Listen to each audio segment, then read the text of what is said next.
when you have an onshore business, you have unlimited access to visas.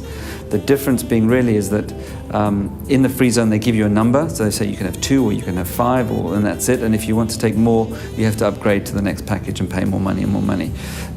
If you're onshore, okay, it's really very much dependent on the size of your office or the business that you do. So, for example, if you have 100 employees, you can't have a 200 square foot office, okay? But they're quite reasonable with the amount of employees that you can have. It goes through what we call the Ministry of Labour approval process, where the company actually applies for a quota. So you can only have one quota that works at a time, by the way. So you apply for 2 people or 5 people at a time.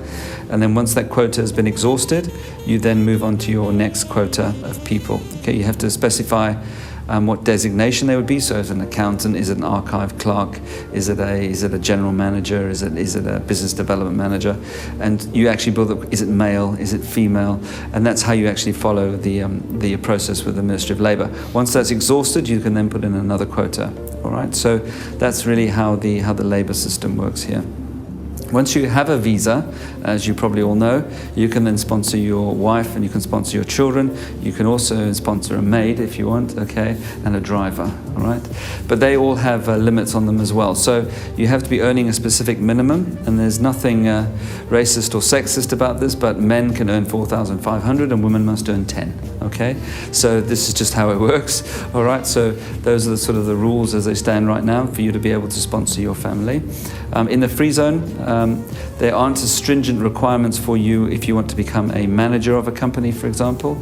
So if you want to become the general manager of a company in the free zone, you can become the general manager. They're not going to ask you for your degree or your qualifications or your CV or how you actually became the general manager or what skills you have to be the general manager. Okay, you can just be the general manager.